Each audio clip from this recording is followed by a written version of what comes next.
going to talk today about how we're using social media at Merck to help make the world a little smaller for our employees. There really is a patient at the end of everything we do. We are in the human health, animal health, vaccine, and consumer business. But we also are an industry and a company that is facing a lot of challenges.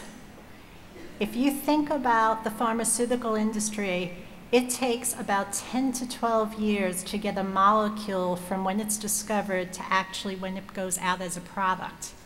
That molecule is protected by patents, which runs for about 17 years. So in essence, we have 5 to 7 years to make up a $1.0 to $1.2 billion investment. That's a very short period of time. Like most companies in our industry, we have gone through a major merger. That merger creates tremendous opportunities, but it also had a huge cultural impact on us.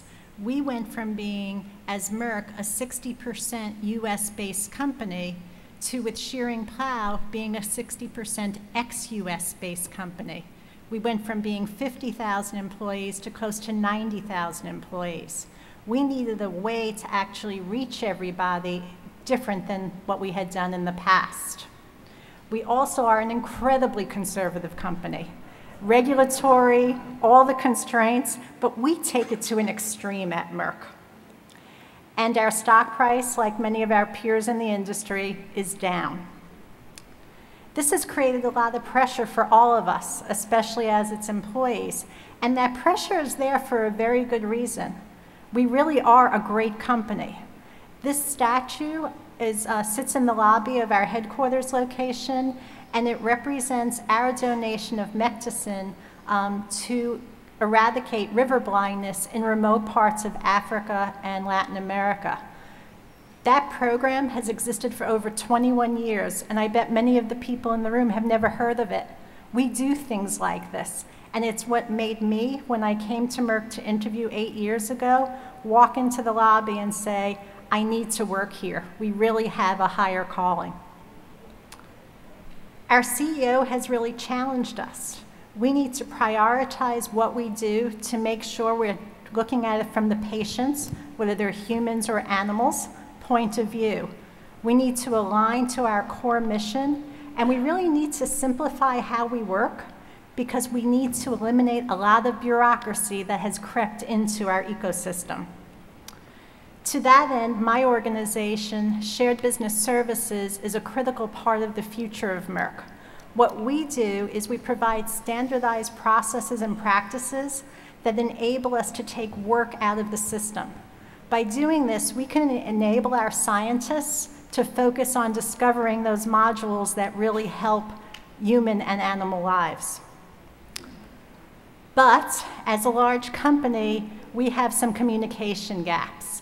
And it was very challenging for our CEO to actually be able to get a message across when you have an organization that is very fragmented, very global, and thinks in terms of the division it works for instead of the company overall. So with that, we launched a new portal called Sync, and we really, from the start, did it as an employee-centric experience. We wanted to be able to reach our employees in a way that they could find palatable, that was personal and relevant to them, and make it accessible so that they could get to the information they needed to do their jobs effectively. So they actually could get the information in the right water pressure. This is just the homepage of Sync, and your eye will immediately go to how we're helping to fight hepatitis C. A message that honestly could not have gotten out before we did this design of this portal. You'll also see that there's still room for other kinds of news. GHH is our Global Human Health Organization, a division. It can still communicate to its employees. The country you're part of can communicate to you. But most significantly, I as an employee can decide what information I want through my own subscriptions. This really has been critical to us in terms of unifying the company around message and purpose. But with organizations come lots of opportunities. And for me, on a very personal level, it's about connections. We've all read all the management books that tell you how important it is to have a personal relationship with your employees. To me, I've always wanted that, I've always had it, and now with a global organization, it becomes more challenging to do it. So how do I take these faces, which are real people in my organization, and make them known and relevant to me and to each other? What we did is we launched a shared business services community. And to get things going, you may ask, what does an umpire have to do with this story?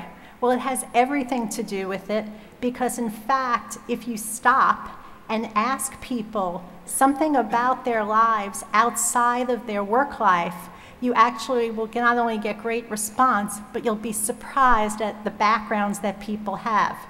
So the head of my expert service desk actually was a professional major league umpire. And I found it fascinating, and I was sure that other people would as well. So I launched a blog and actually asked the organization, what unusual jobs have you had outside of your experience at Merck? And it got great response. We had singers, we had dancers, we had people who volunteered, who had worked in the rainforest. We had a richness inside the organization that I did not know about and everybody across the world didn't know about. And this came to life through this blog.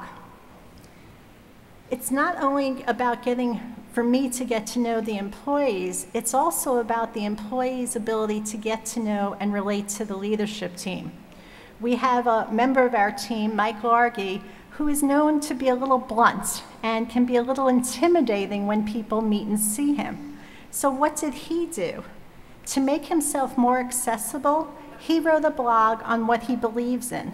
And in doing that, he was able to kind of soften himself and become more accessible to people. And in fact, someone responded that they didn't know him, but they felt that they did. And that was how we knew we were making the world a little smaller. And then there was the great conference call incident. Now, as any large organization, we have the challenge that most of the way that we communicate is on conference calls. And this was my experience when I was in Dublin on the other end of a phone at night in a hotel room, wishing that I was out at the pub drinking Guinness. On the other end of the phone was actually a conference room full of about 10 people, very senior people. And the topic was actually the portal. It was sync. And there were several times during this call when they would say, how's the performance? I was the only one that knew the answer. They would say, well, Stacy probably has a point of view on this. And then 3 other people would actually say something before I had a chance to interject. My head hurt. And I remember being on the plane and saying, if this could happen to me, a very senior person at Merck, imagine how the people in my organization feel when they're on the other end of a phone. So I wrote a blog, and I really did feel like a who in Whoville. So we put up the picture of Horton and actually spoke to my own experience. And what happened after that is people started behaving in a more respectful way when they were on conference calls. And what really struck me is that I had no other mechanism by which to communicate my frustration in such a broad way so quickly and have it take in this way. As a shared services organization, I run all of the internal help desks that Merck uses. And just to give you a sense of scale, on a monthly basis, the help desks I run get about 75,000 calls. That's a month. So we had this idea that if we could take that and actually create a community around the questions that people are asking so that in fact they can get it in a timely way and others could see it, we could see some improvements. We did just that. We saw a 15% drop in calls and a 90% satisfaction rate. So this now moved beyond a sense of community about my organization to being able to leverage it more broadly to Merck. But this did not come easy. We are an incredibly conservative company. When I first came to Merck 8 years ago, I had under me the rollout of instant messaging. Having worked at Lucent Technologies at a company called Factiva, we used instant messaging. I said, this will be easy. 18 months later, we rolled it out after we got through various legal reviews. When we first approached our lawyers about doing social media inside Merck, they were very resistant, but we persisted. And we really tried to emphasize that people were doing this on the outside. It made sense to enable them to do it on the inside. And what we came to in working with them is that we needed a guard, or what we now call our community steward. The community steward stands in front of the community and actually is trained by legal and privacy, and they're accountable for making sure that everything that is written is copacetic. And this is my community steward, Jewel, who has also helped us launch our whole community. Something did happen in the last 8 years. This is our Chief Privacy Officer, Hillary Wandel. She was part of the team that worked with me on instant messaging that took 18 months. But unfortunately, about 3 years ago, her daughter became very ill, and she learned how social media could help her keep her family in contact. And she actually wrote about it and blogged about it, and it really helped us all from a legal perspective move the needle a little bit. So people really can change and adjust as these technologies become available. Here's the organization again, and I really feel much differently about them having gone through this year. And I will tell you, they feel much differently about me. So as I travel now, there's a much more personal connection that exists between my team and I, and there's less formality as we discuss and debate what needs to take place.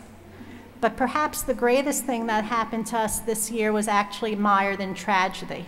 In February, when the earthquake and tsunami hit Japan, my organization was devastated. We still have about 40 associates in Japan, and we were not only worried about what had happened to them in that moment, but we were worried about how they were going to come out of this in a healthy way. So one of our colleagues in Singapore, Amanda Lowe, came up with a way that we could show our support for our colleagues in Japan. And for those of you who are familiar with Japanese customs, the notion of folding 1,000 origami cranes is a sign of prosperity and wealth, and it's traditionally done at weddings. She came up with this idea that we should all across the globe fold 1,000 origami cranes, and she posted it on our community, and it went viral. 1,000 cranes became 10,000 cranes, as every part of my organization got together and actually folded and shipped to Japan all of these cranes. And this was then reflected on a blog where everybody could see what was accomplished, and the respondents from Japan on how touched they were by what we were able to give to them. And from there, we really did understand that by using our own community, we could connect in a way that we couldn't otherwise, and we really could make our world a lot smaller. So I want to thank you for listening, and thank HCL, who are our technology providers on Sync. Thank you.